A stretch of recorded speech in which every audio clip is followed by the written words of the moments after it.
and welcome to Every Season Counts, the podcast. The place where we're going to have fun and raw chats about all things faith and life. So pull up a pew, grab a coffee, it's going to be so much fun.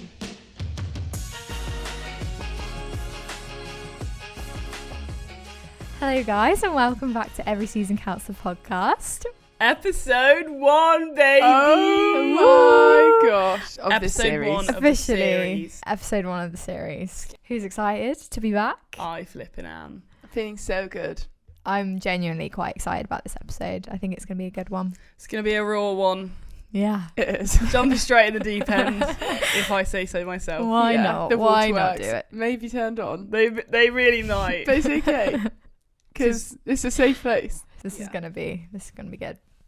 So guys, how was your week? What have you been up to? It's been pretty good.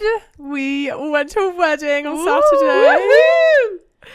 Mr. and Mrs. Chappelle. It was so beautiful. And it was the first time we were all at a wedding together. I know. Oh, it was How amazing. cute. It was so nice. And Lyd obviously has previously said that she's a wedding photographer. So she I was the photographer for the had day. the camera. Me Running and around being a legend. Me and It was Beth were a- just at the Pins bar. Yeah. Having a good time, do you know what I mean? It's a pretty good reflection of the general situation, isn't it? Liz being so productive and a legend, and me and Mash just dancing with pins.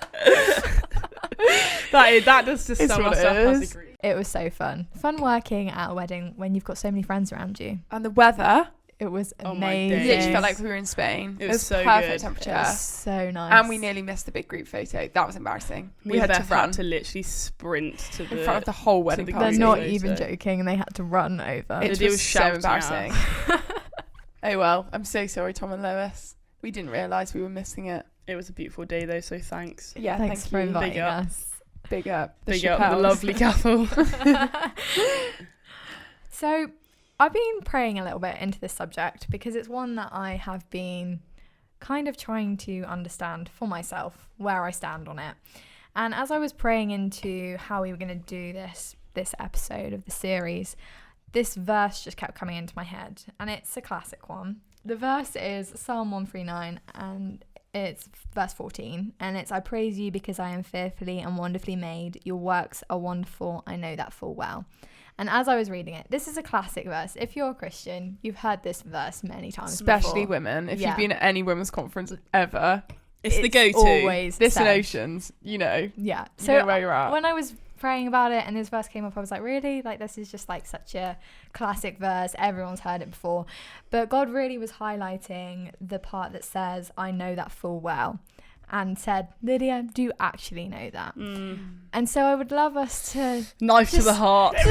just think about that for a second. Do you guys actually genuinely believe that you are fearfully and wonderfully made?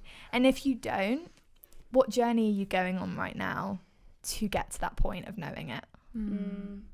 It's so funny because literally like probably a month ago, me and Beth were once hanging out one evening and I was having what I call a sensitive day, which if you haven't, if you know it, you have it. Now and again, you just have those days where just anything will send you over the edge. Do you know what I mean? If you know, you know. But I was having a sensitive day.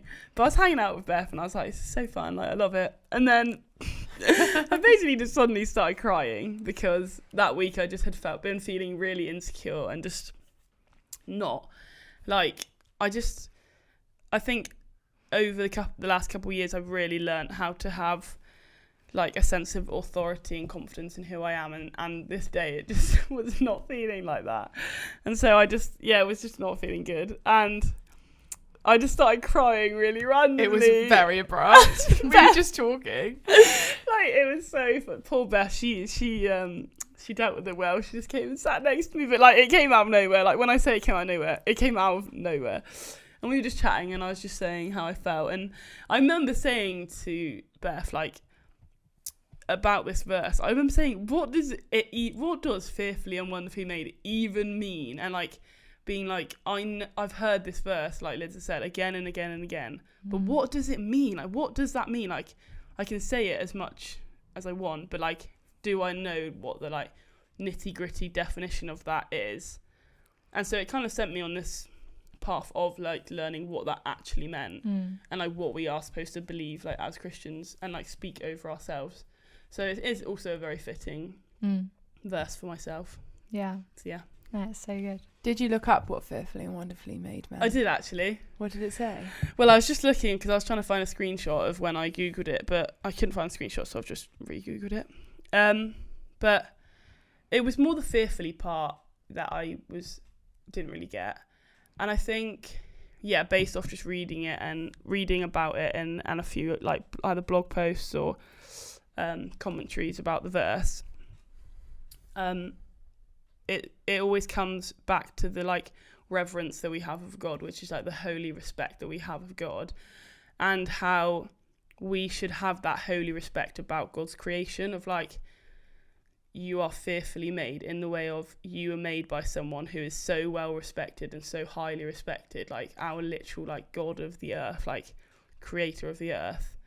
And so you need to be seen that way, and we should be seeing each other in that way of like, this person was literally created by the king of all kings. Like no one goes to Prince George and is like, bro, you're scummy. Like they're like, it's Prince George, like he's the son of, well, the grandson of the now king, but the son of king to be. And I mean that's on the world, in the world, but even bigger is the king of kings. And so I think we need to see ourselves as like this, we have this authority that God's given us of like, no, like I am meant to be here, I'm fearfully and wonderfully made, in the way of like people should revere the creator of me and like what he has put inside me, of like they should respect what God has put inside me and what I have to say, because that is what God's given me to say and what God's given me to do. So yeah, it's been a really beautiful time unpacking that. That's so good. Beth, do you think that you are currently on a journey to knowing that, or do you think you have kind of got to your finishing point with that? I think we're all on a journey for our whole lives, aren't we? Like I don't think we can fully grasp like the love and just the vastness of grace and kindness and mercy shown to us. So I think definitely on a journey, but really feel like this last few years has been a really interesting time for me, in terms of as soon as I left school, I started working for a church and started leading youth, and I think kind of felt like, oh, I have to know these truths, like I need to know that like I'm known, and I need to understand the cross and grace and all of these things. So I think I kind of was like, okay, this is it, this is exactly what that is, and put it into a box. And I think I stepped away from working in church, like not for any reason, I love doing it, but just God took me down a different path.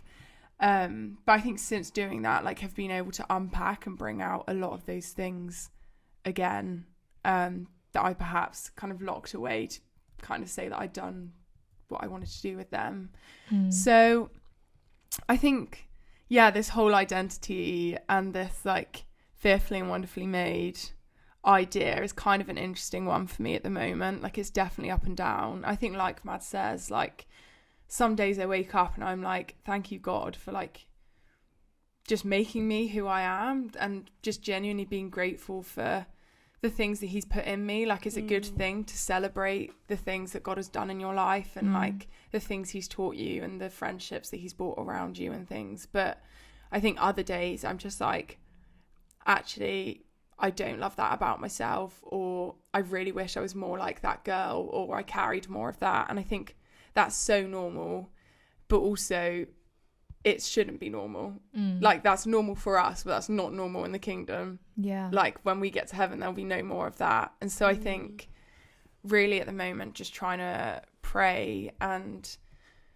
just like grow in godly confidence of like the person I am. And like Maz was saying, the way I've been created is very specific and intentional. Like if I was supposed to have those things or be like that, or, you know, carry that, then God would give me that, and he will give me that when the time is right. But that doesn't necessarily mean that's now or ever.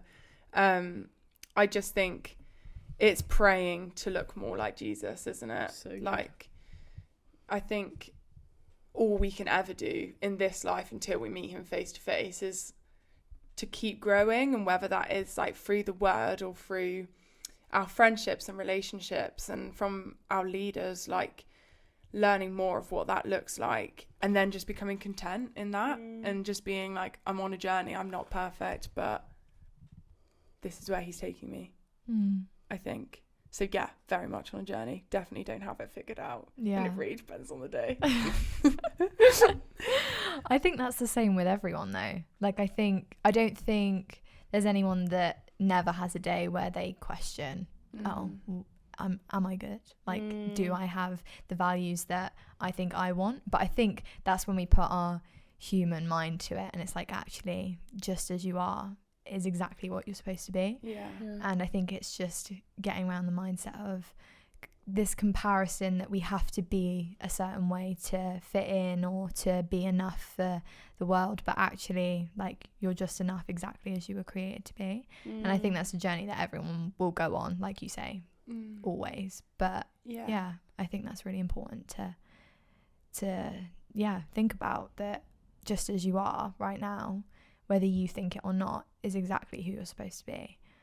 Which is crazy, actually. And I think the more that we can understand that and live in that, and I do think that comes from prayer, like that comes from asking God to make you confident in like the person you are. But there's so much freedom in that, like when you can stop constantly looking left and right and being like, oh, why am I not like this? Like, the reason you're not like that is because you're not supposed to be like that. Yeah. You know? And, you know, unless it's a fruit of the spirit, like, if you want to be more gentle, then pray for that. That's a gift that he will give you. But just your character is not going to be the same as everyone else's, because you're you and you're not them. 100%. Yeah. I remember once someone, I don't even know if it was someone said it to me or if I read it, and it was this quote, and it was like, it's kind of cliche, but I remember it literally like hit me to like, at the time, like it was like what I needed to hear. And it was like, so many of us think that like people are gonna say, oh, Mads, why aren't you more like Beth? Why aren't you more like so and so? Why aren't you more like Lids? But actually, like, the biggest fear that we should have is that we get to Jesus and he says, Mads, why weren't you like Mads? Like, why weren't you who I told you? Like, you were just constantly like, you spent your whole life trying to be like the others, when you were like, there was a Mads Lee on the earth for a reason, and you weren't her because you were constantly chasing these other attributes, these other skills that frankly I didn't give you. And I didn't, like, you had actually so many things more tailored to your life that you would have found so much more joy in. And that I just remember getting chills and being like, oh flip, like I need to like pursue Mads, not like not pursue this person, like in terms of who I am. And like it is about pursuing Jesus, but in terms of like who, like there's a reason that Jesus put a Mads on the earth, there's a reason that Jesus put a Lydia on the earth and a Toby on the earth, and etc. I have a question.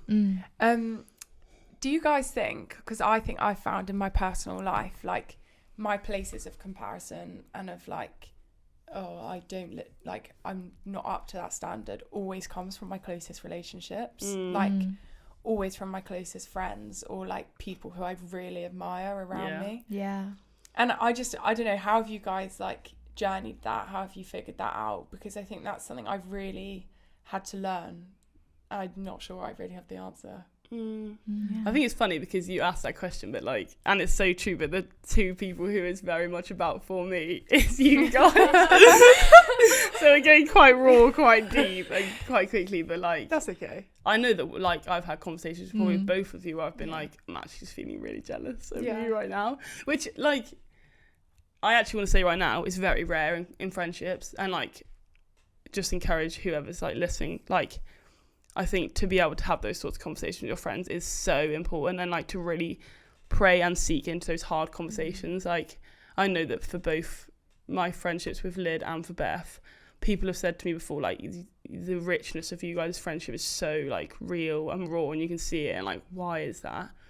And I know it's because like I have had such hard conversations with both of them of just being like unpacking really like ugly stuff, really. Like there's ugly parts of us that like I actually like I'm really jealous of you in that, or I'm really struggling with like, yeah, like I know we've had conversations of being like, with you dating Toby and like with Lydia's dating my brother, context, and like different things like that of like, it can be really ugly, but it also needs to come to the surface for you to be able to like journey that together. Yeah. And like, it short term might be quite ugly and like be quite maybe scary to put yourself on the line of that, but also is very much needed for like a richness of friendship.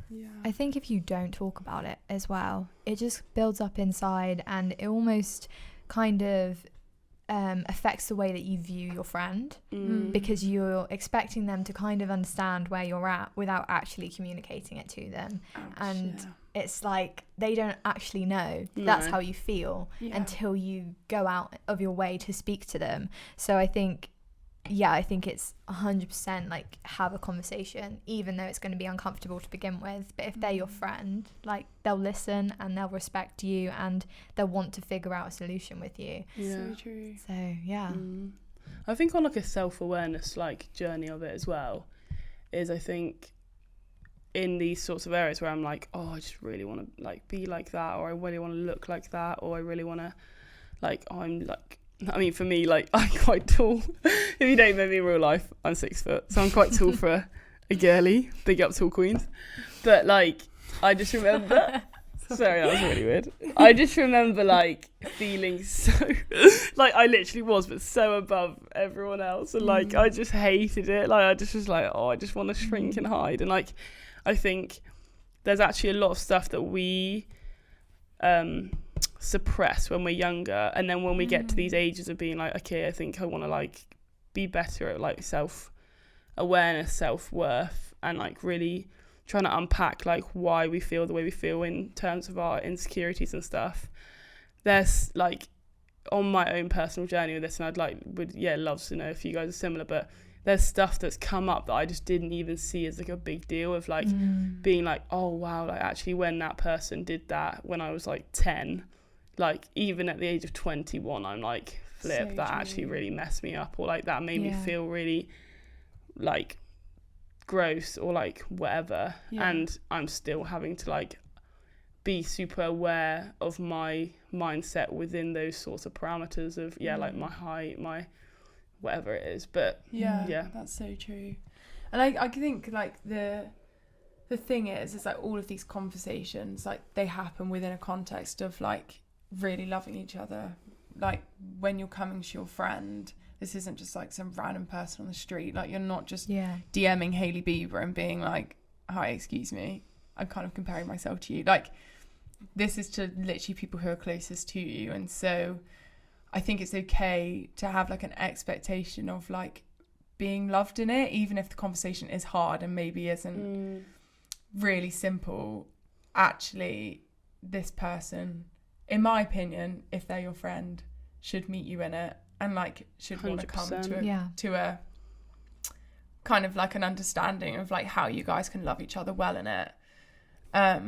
But I think exactly the same, because I'm very tall as well, and I think like when I met Maz, I just like was like, oh yay. And I think even before that, like when I was in school, I was so insecure about my height. Like I was saying to the girls the other day, I think when I was like 12, I genuinely asked my parents if I could have an operation where I have some of my leg cut out. But saying it now is absolutely mental. Makes but me I so sad. Really remember the point and the moment of me saying that, because I just was like, I don't like sticking out. I don't like people commenting on my height all the time, which is what everyone just loves to do when you're that age. And all of my friends at that time as well were really short, classic. So I think then I got to sixth form, and then I did meet people who were taller, and I was like, okay, this is kind of okay. But I think the older I got, the more I just was like, Beth babes, your height is your height. You can't change it, to be honest. And just got to get on with it. Like, it's okay, it's beautiful actually, and like as everyone is. But I think you just get to a point of being like, this is good, this is fine. And it's a long journey, but let people know if you're 100%. On it. Like, don't try and just be like, oh, I'm feeling really rough and trying to figure it out on your own. Like, that's the whole point of having people around you, is to journey those things with, and even to pray about them together. So yeah. So something I've been thinking about actually, and it kind of links to things you said about yourselves, but has the way that you've thought about yourself ever prevented you from doing something that you could have done, but it's like held you back? That's a good question, Lydia. 1000%. Go on, Mads. The thing that's like initially coming to my mind is so stupid, but also like, again, like I was saying, it's something that like is like I think about like time and time, like now and again, even though it was so long ago. When I was like, I must have been like 12 or so, I went to this conference called Innocence, which is like this girls conference, like young girls conference in the southwest. And I would actually say it's probably like the first conference I went to that was like quite like on a bigger scale of like a couple hundred people of like girls. Yeah, it's the first time out this thing called Innocence, and you do like workshops through the day. This is so funny. It is funny actually, but it does fit. And one of the workshops I did was a dance workshop. Which I just thought, I think, to be honest, I don't know why I picked it because I don't really dance, but my friends were probably picking it, and so I was like, yeah, Crease, this will be funny. Did the workshop, was like, I actually was really struggling to do it. I don't know why I'm unpacking this so much, but I was really struggling to do it because there was a wall of mirror, like in a dance studio, and I was like, I hate that I can just see every single like I don't even know, pop and lock that I'm doing or attempting to do anyway. And then at the end, the girl said, like the instructor was like, oh, also we're going to perform this in front of everyone at the end. And I literally just like the colour drained from my face.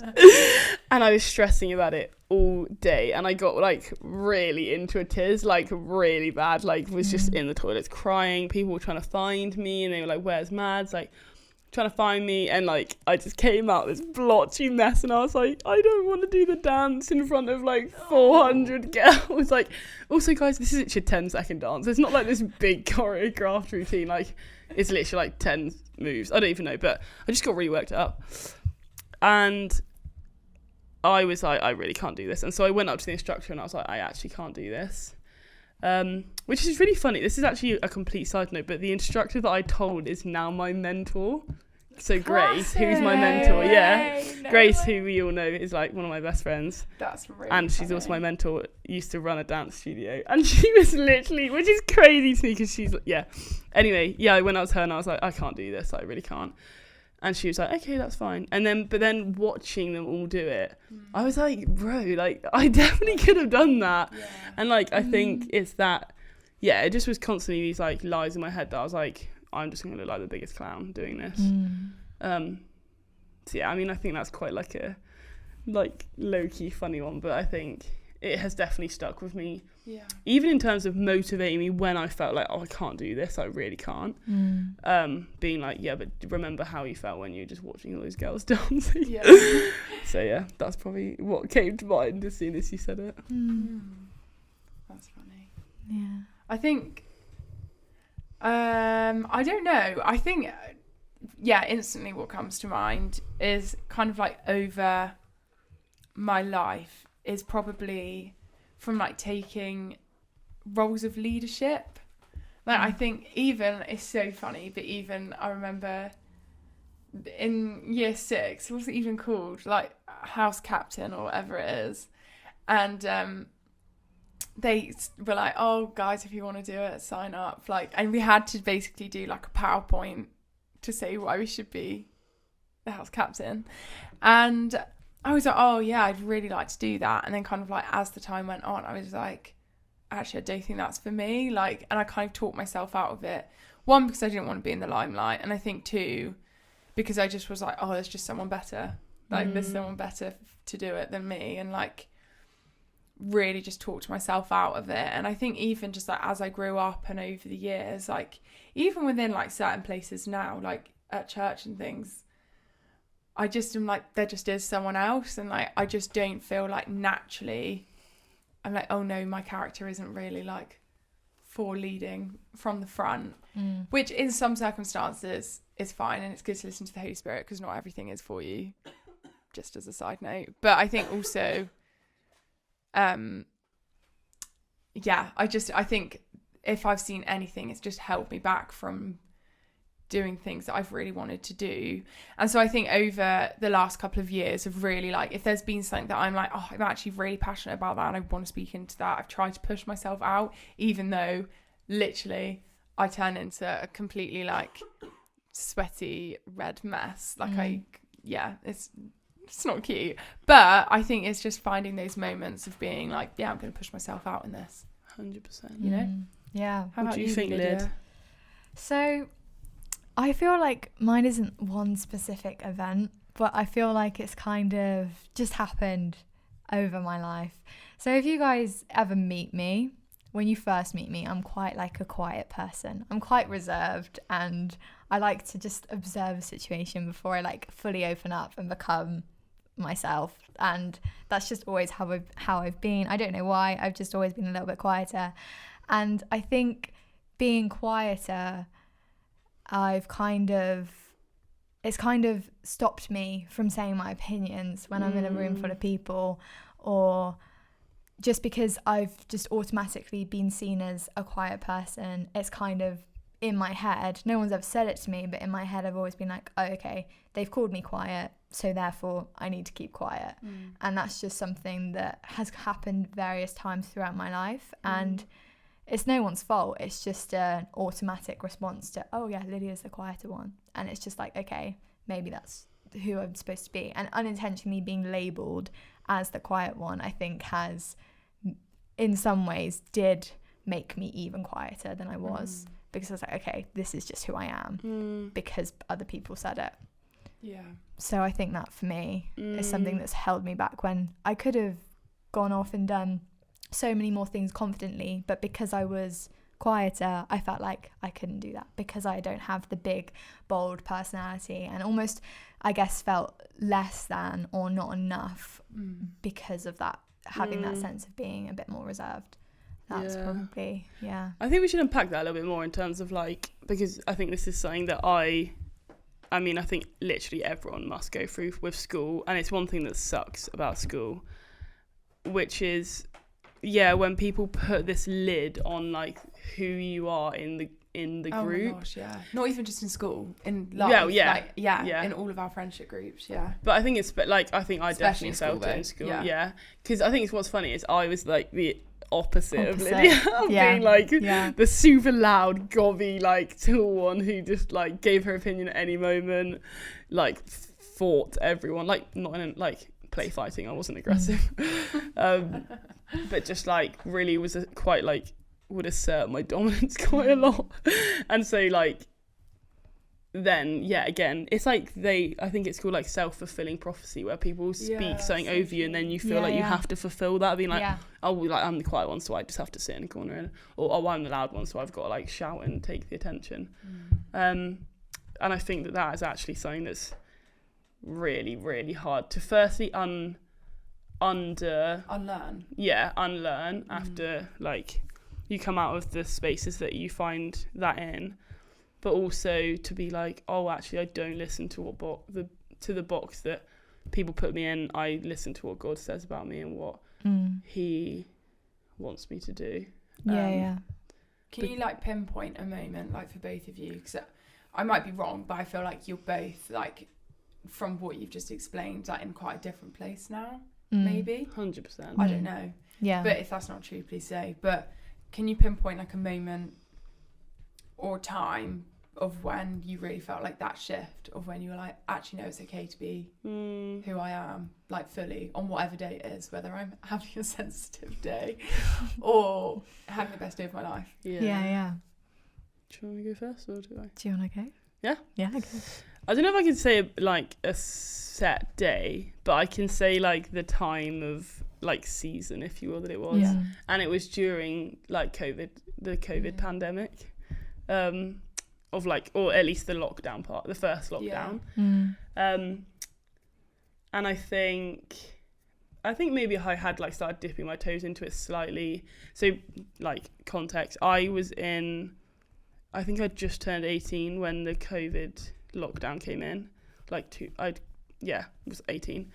And so I'd just come out of, I was in A levels, so I was in like sixth form college. And so I think for the 2 years of sixth form college, I had started slowly unweaving like a parts of like this super like cocky, I was so annoying in school, like honestly, like just shout out to anyone who knew me in school, like she was a totally different person. Yeah, like Lyd knew me, and bless, like I mean she probably only stuck by me because she fancied my brother, but yeah, like that's her way. She stuck by me like because I just was so like, I don't even know, I just was like this wild, like I just was so loud, so cocky, rude, like I think, like, maybe not rude, but, like, I thought I was really funny, thought I was just, like, the absolute, probably during COVID. I think during COVID was the pinnacle, but I just got, like, majorly humbled of, like, but it wasn't even being humbled, it was more actually, like, oh, I actually don't think I am God's gift, like, in terms of, I actually was still quite humble during the whole, but I just thought, like, I just was super, like, it's this, like, actual and it was complete act, like, it was so crazy, and I think during COVID, when I first started learning about like the Holy Spirit and like just the whispers of like of God's voice in my life. And I remember it's so funny because we all have a really good friend called Megan who has known me for like all of this time and like still really good friends now. And her and Lyd were on a walk like during COVID. And I think it was more about my faith it was because during COVID was when my faith got really, really serious as well. Like I wasn't like messing about with it. And like Meg just said to Lyd, like, oh, like Mads isn't like coming back from this, is she? In terms of like, oh, she's like all into this like whole God thing. It was just like a transformation had happened. Yeah. And people could see it. Like within you. I feel like I literally walked into lockdown as one person and came out a completely different person. And like, that's insane. I mean, obviously, like, I think physically I'm quite big and like tall, and so I think maybe that was part of it as well. Was like trying to like, I was like, oh, well, I'm already quite a evident figure in the room, so I need to play into that. And so I think trying to, I don't know, maybe not do that as much. Yeah. Would be good. Yeah. I literally am just so reminded. I listened to this podcast genuinely, I think like 3 or 4 years ago, but it's always stuck with me. And it was talking less like Jesus, right? And it's like a play on words because it's like talking less, like not always feeling the need to be like, I'm the one that needs to speak. I need my voice heard. All of these things. And I was like, at that time, I was like, perfect. Because I was quite similar in school. Always was like, in every conversation, like had to be in the middle of everything. Otherwise I was like, what am I doing here? Yeah. And I think a lot of it is maturity as well, isn't it? But anyway, and I was listening to it and he was saying, John Mark Cohen, by the way, guys, just big up to that absolute legend. Like he's just wrecked my life, but also just pulled it all back together with his words. He's really clever. Anyway, he was saying that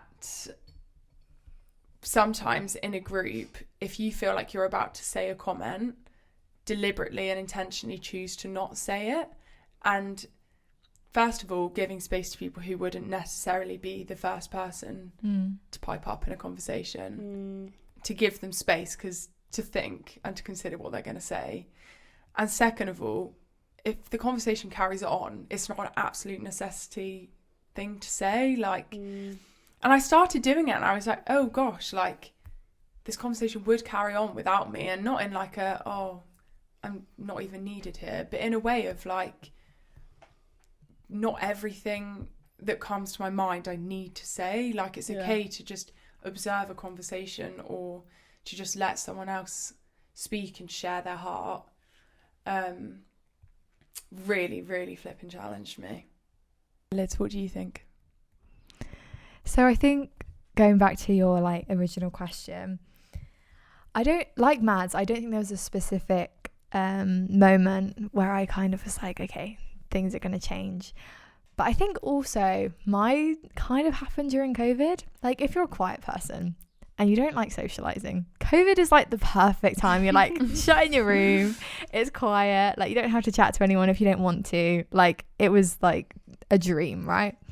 And then suddenly about like 2 months in, I really felt like God was like, okay, you're going to do something more than just sit doing your schoolwork.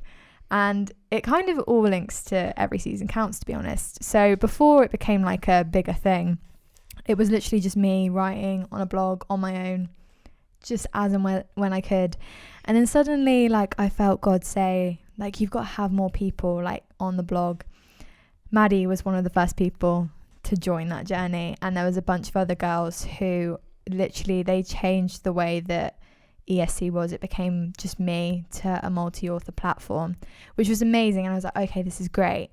But that automatically put me into like a position of leadership and having to create like structure and talk to these people who, some of who I'd never met before. Like it was literally a direct link online and I'd never actually met these people in person.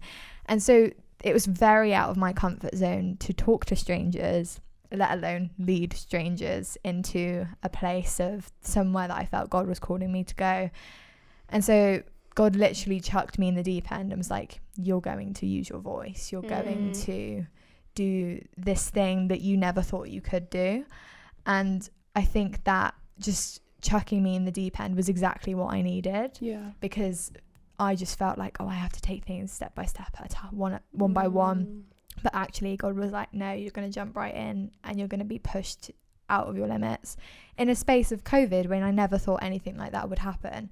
So I think for me, it wasn't necessarily one big moment, but it was a big thing that I had to go through to feel confident and actually like, oh, God's got things for me too. Just because I'm quiet doesn't mean that I've got nothing to say. Yeah. So I think that was the big turning point for me. That's so good. And I think as well, like, just to honour you, Lyd, like, I know that watching your transformation of like, like just being quite quiet and like not having a voice to then like seeing you like getting on stage at church and at events and just like speaking, and not just speaking but like with so much authority. Like genuinely I can't watch Lydia speak without crying, because it's literally like I just look at her and I'm like, who is this chick? Like genuinely, like just you just used to be like again, like just God has like just transformed you in the best way. And I think like you're so sure of yourself now, and like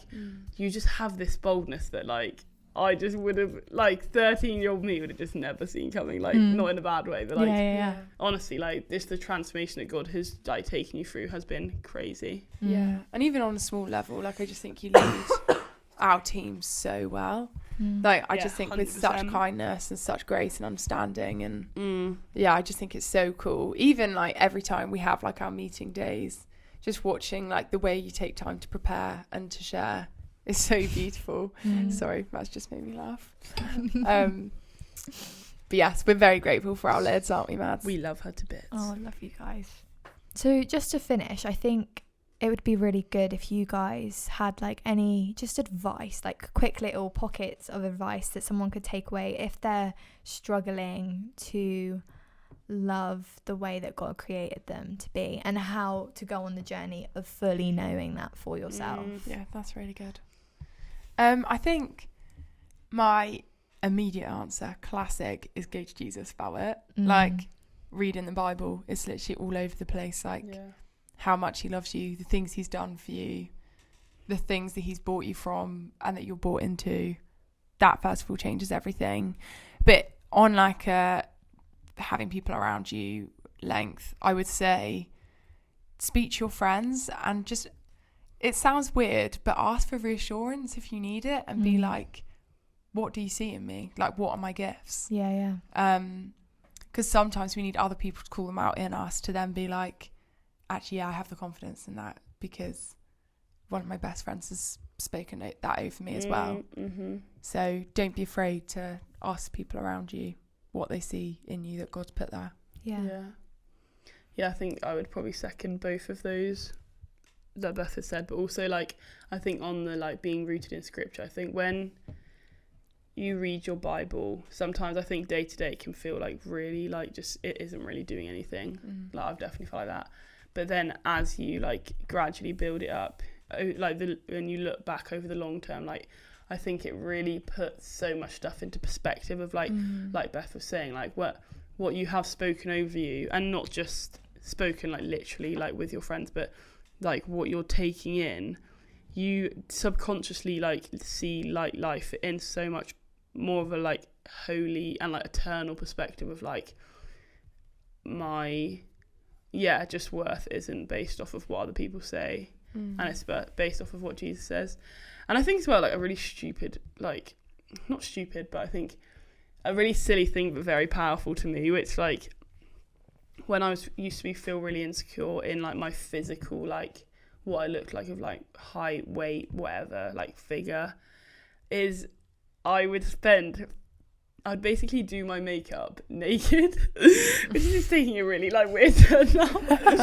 Okay. On a genuine, like just get used to like seeing your body and like that's celebrating really it, good. and like just get naked. Like it sounds so dumb. Obviously not in public, but like just in your bedroom, close your door, and just like stand in the mirror butt naked. Like because I think seeing yourself just in that vulnerable like state of just complete vulnerability, I think firstly it helps just you just see all the beautiful parts of your actual physical body, but I think as well it helped me pinpoint that like that, not just physical posture but like mental posture of seeing myself in a vulnerable light, of being like really good. Actually like I'm really struggling with this, or like I'm just gonna lay myself out to God but also to friends in like a very like raw and like sometimes not the most attractive angles way, but actually like it's me, and like I'm gonna celebrate that because that's how God's made me. So that's so good, man. My tip would be get naked, guys.